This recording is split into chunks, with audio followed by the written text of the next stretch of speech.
Our chalice lighting words this morning are from the Reverend Ken Patton. Let us worship with our eyes and ears and fingertips. Let us love the world through heart and mind and body. We feed our eyes upon the mystery and revelation in the faces of our siblings. We seek to know the wistfulness of the very young and the very old, the wistfulness of people in all times of life. We seek to understand the shyness behind arrogance, the fear behind pride, the tenderness behind clumsy strength, the anguish behind cruelty. All life flows into a great common life if we only open our eyes to our companions. Let us worship, not in bowing down, not with closed eyes and stopped ears. Let us worship with the opening of all the windows of our beings, with the full outstretching of our spirits. Life comes with singing and laughter, with tears and confiding, with a rising wave too great to be held in the mind and body, to those who have fallen in love with life. Let us worship and learn to love.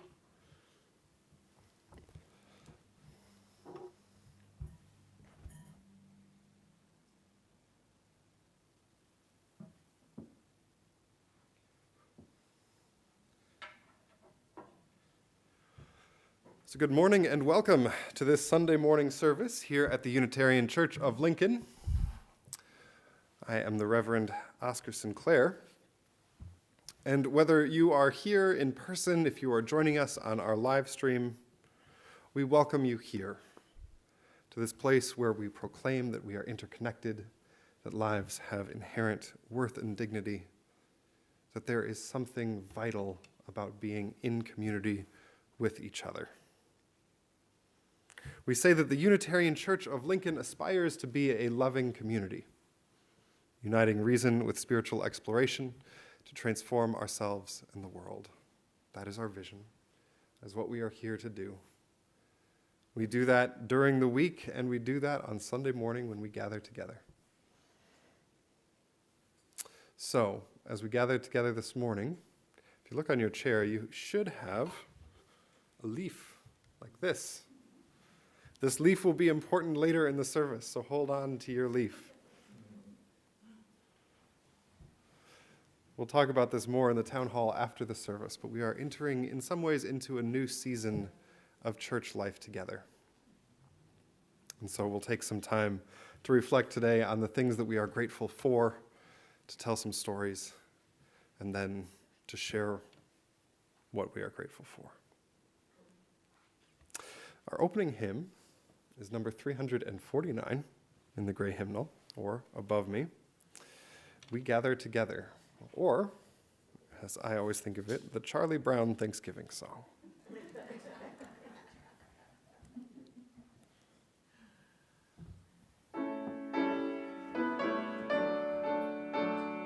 you would please rise in body or in spirit. There we go.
Please be seated.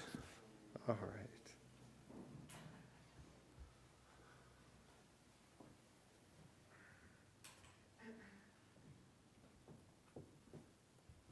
And as grateful as we are for technology, sometimes the right words don't appear on the screen.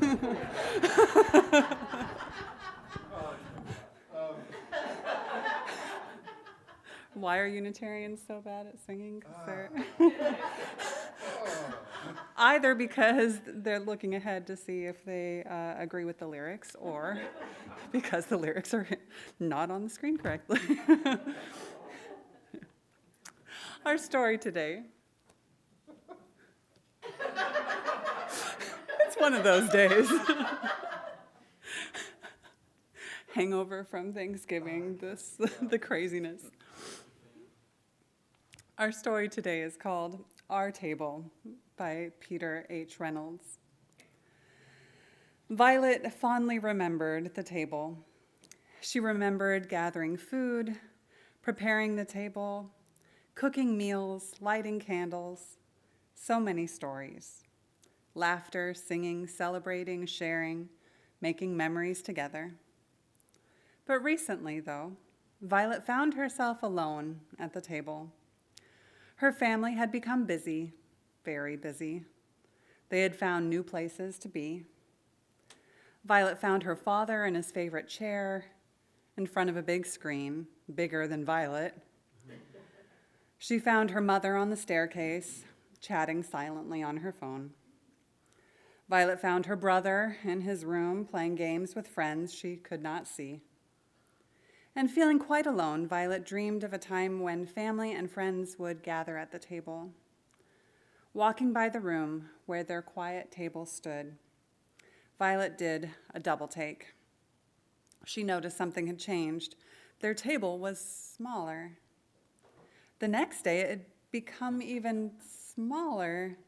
And by the end of the week, the table had shrunk so much that it fit easily in the palm of her hand. Violet blinked. The table vanished. Violet knew exactly what to do. She asked her father to watch a show about carpentry together, and they did.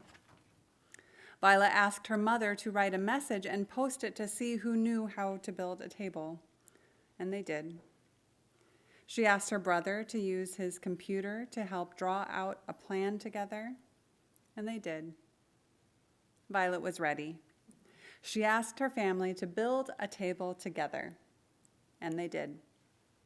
And when they were done, Violet paused to marvel at their creation, a place to come together to share stories once again, a table to make memories, a table stronger, more beautiful than ever, and it was.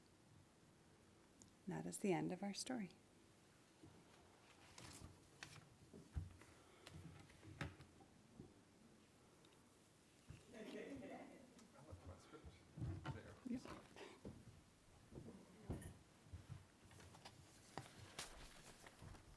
There's a handheld mic.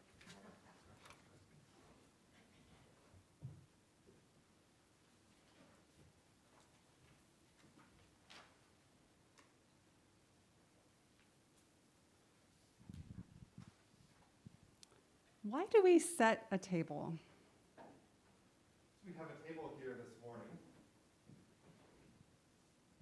because we believe in community. There we go. In what we have to give and receive from one another. We are fed in relationship in this place, and the table is a symbol of that.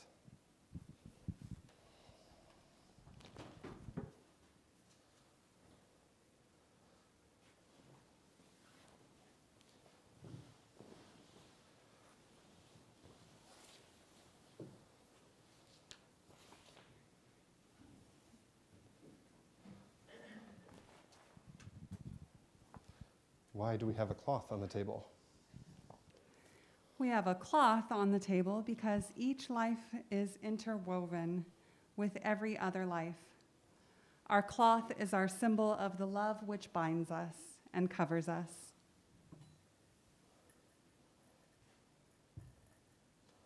Why do we have a candle on the table? We have a candle on the table because we believe in the light of faith, hope, and love. The candle is our symbol of the life and our flaming chalice which guides our search for truth.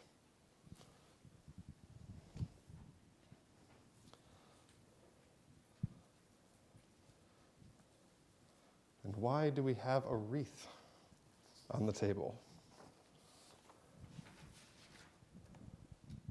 We have a wreath on the table so that we remember to see the mystery and beauty of creation which continually surrounds us. The wreath is our symbol of the circle of grace in our lives.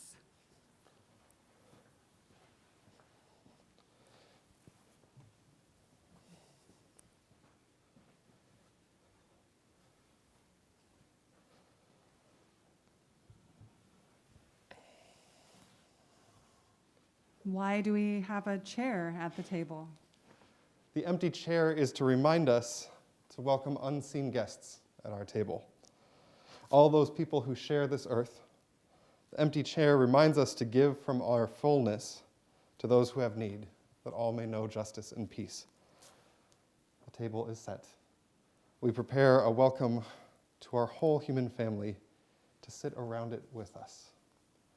And now, if you will please rise and join me in singing, hopefully, 402, we're going to sit at the welcome table.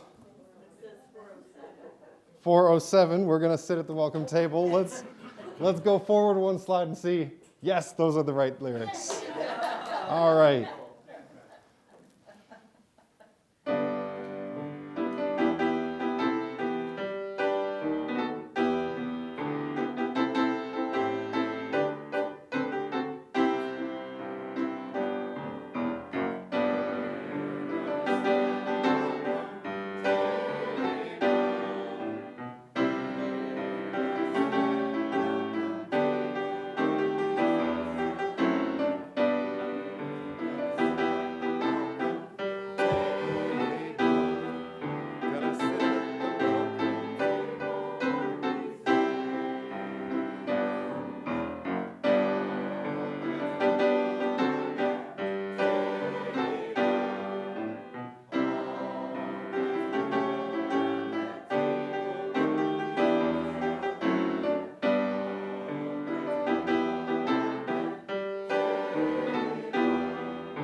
We will also, for reasons that will be obvious shortly, place symbolic markers on the table.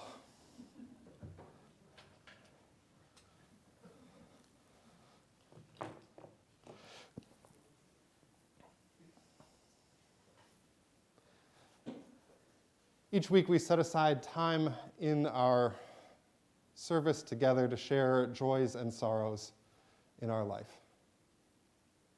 We do this, we say, because sorrow is easier to bear together and joy is easier to celebrate. We say that every single week, some version of it. But really, it's because in some ways the experience of being at church is the experience of sitting around a kitchen table with 300 of your closest friends. Saying, how is it with you? How have you been? What's the last week been like? What are you celebrating? What are you mourning? How is it with your soul? Those are conversations that I have at my family's kitchen table every year this time of year. And so today, as part of the service, we've set up a table. But for now, we'll take that part of our service and share joys and sorrows with each other. So if you will, speak the names of those you are holding in joy, and I will speak them into the mic so that the folks on the live stream can hear me, and then I will repeat names from the live stream into this shared space. So who are we holding in joy this morning? Evelyn. Evelyn.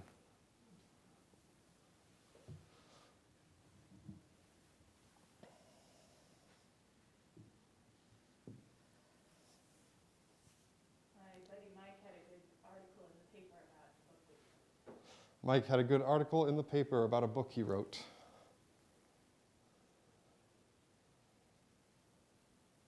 I made it through Thanksgiving dinner. Thanks to you, Oscar. Made it through Thanksgiving dinner. That is, No politics, no religion.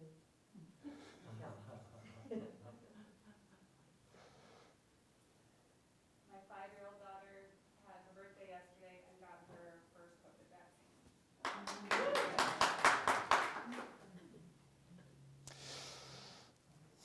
Mira turned 5 and got her first vaccine.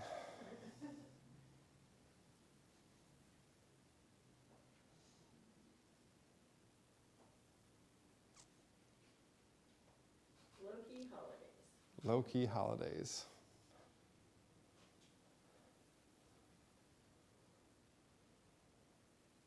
I got a wonderful note this morning from a couple that I married several months ago, and it was really delightful to see them. So, Patty and Brad.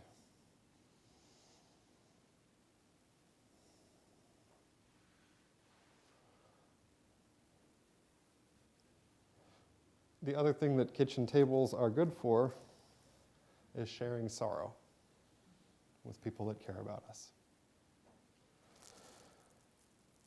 Before we do that, there are joys in the live stream that I have skipped over.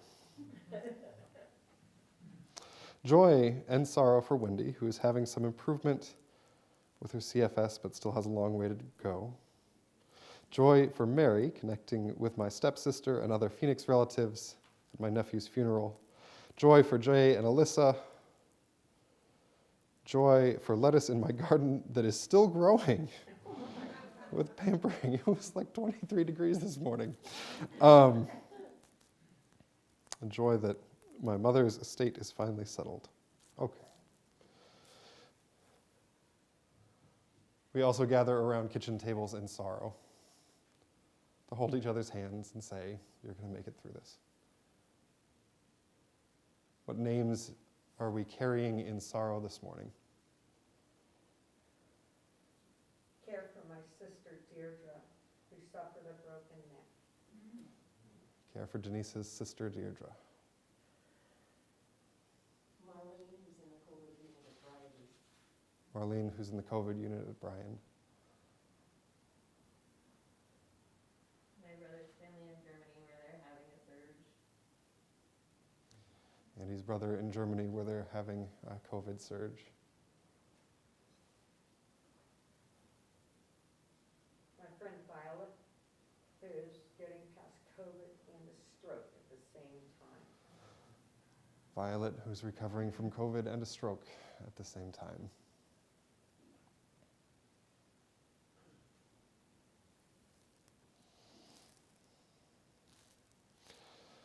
Sorrow for Ash. Keep Michelle D. in your thoughts in her ongoing cancer battle. Surgery is coming up. Sorrow for Sarah and Thomas.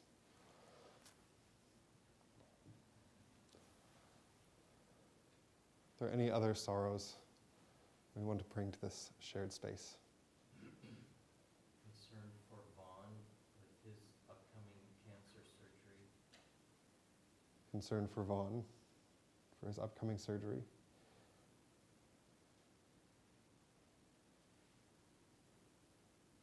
Everyone having to survive another COVID surge. All of us in this surge. Say sorrow for all of the empty chairs around tables.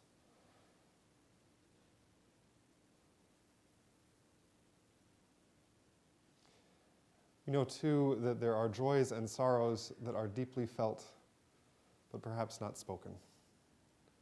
Let us take a moment of silence for all of those that we hold dear to us.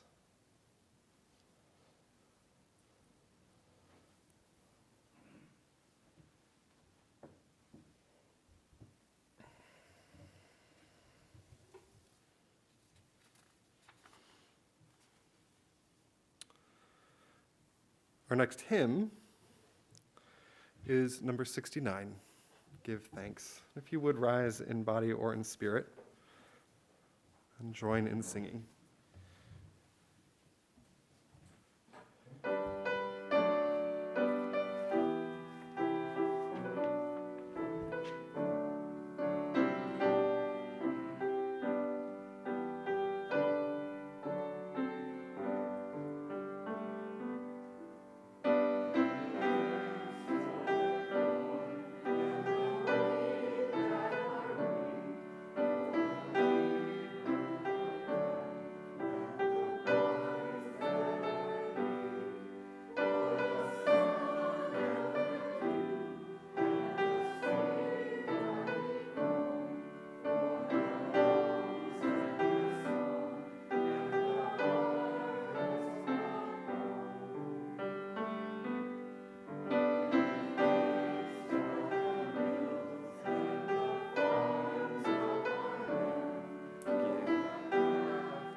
Each week, as part of our service, we take up a collection to support the work of this church, our programs, and our partners in the world.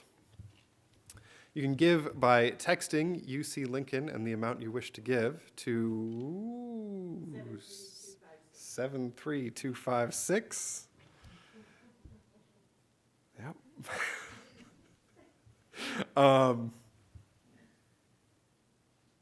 The offering will now be gratefully received. There we go. Let's just, one of those mornings. All right, 73256, UC Lincoln, the amount you wish to give. Yes, and our offering music is a recording from earlier this year.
So there's a tradition that my family shares at Thanksgiving that I think is true of many families,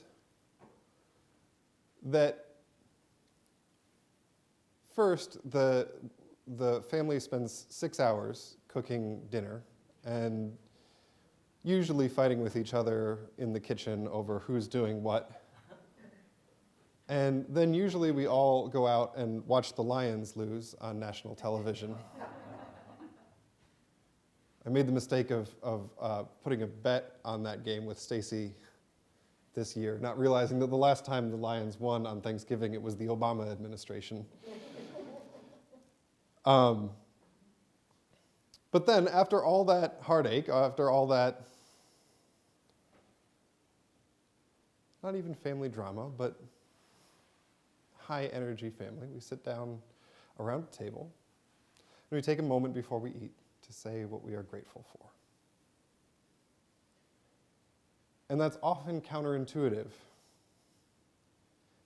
because the holidays are a stressful time. And so this question of saying what we're grateful for is often, I'm grateful that we can leave in 2 days and go back to some quiet. Or I'm grateful that the Lions only lost by 2 points this year instead of 30. Or I'm grateful that my daughter has finally decided to just sit still for 5 minutes. But it's also an opportunity in the midst of all that to think about what we're really grateful for, all the things that have brought us from the year before to this moment that we're in now. Truth is, I have a great family. And that's a reminder every year that no matter how stressful the day has been, how stressful travel has been, that we get to gather around that table together. That my 4-year-old daughter, who has held still for 5 minutes, the rest of the time is running around interacting with her aunts, with grandparents, that she gets to have that experience. For the last 2 years, it has been a reminder that we are here together and that that is no longer a thing that we get to assume.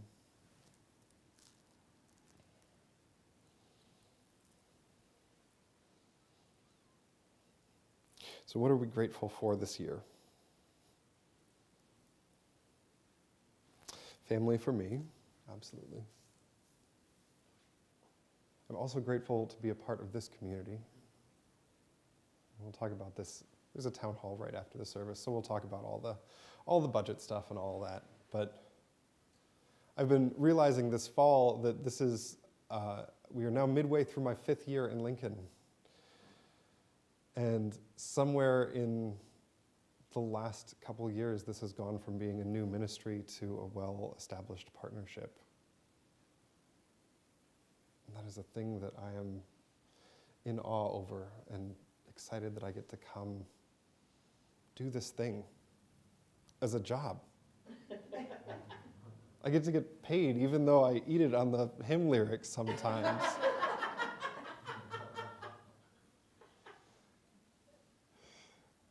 I get to work with these people. I get to do this stuff. I get to sit down with this community, either one-on-one in an office or on Sunday morning or at a ritual table. There's all things that I'm grateful for. So not a complicated sermon this morning. This is an all-ages service, so that's about all I'll say. But as the next hymn plays, be for all that is our life. Think about what it is that you're grateful for. Could be any of those things, could be something entirely different. And then when you're ready, in whatever time you want to take, come forward with your leaf. Write a word or two, because they are small leaves, and set it on the table that we share. So will you please join me in our closing hymn, number 128, For All That Is Our Life.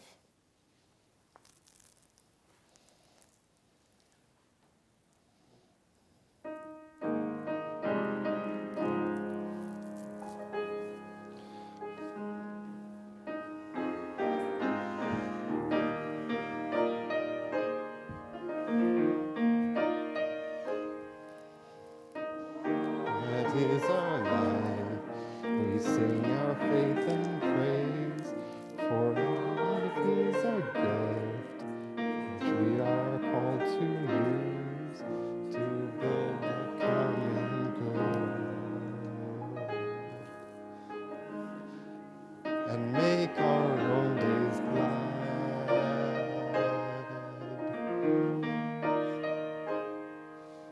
For each other serve, for services we give, for work and its reward.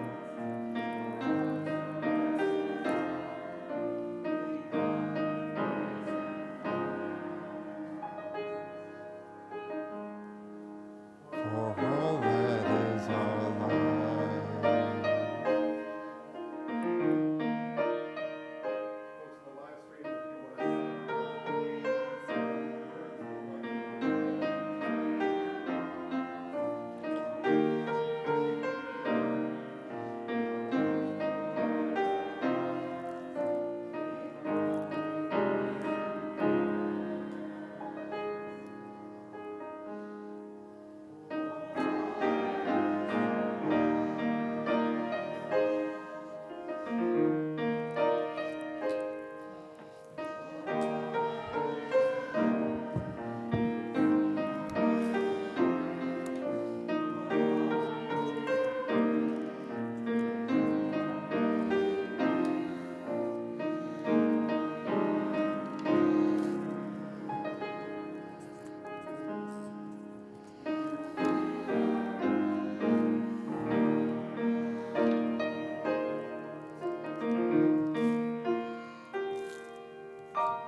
We'll take just a couple minutes here as I am writing down everything that comes in on the live stream.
much to be grateful for.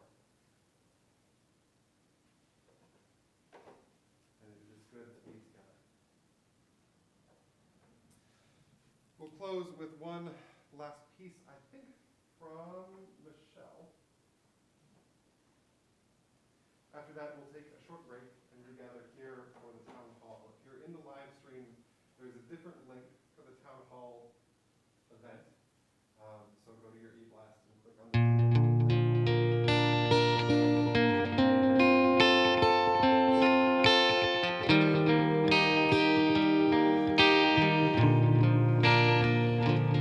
Go in peace, go in kindness, go in love, go in faith. Leave the day behind us. Day is done. Go in grace. Let us go into the dark, not afraid, not alone. Let us hope by some good pleasure safely to arrive at home. Let us hope by some good pleasure safely to arrive at home.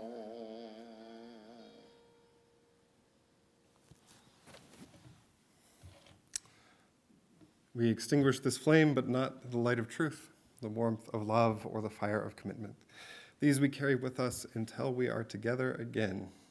So go in peace, everybody, but don't go far. Come back here in about 10 minutes for the town hall.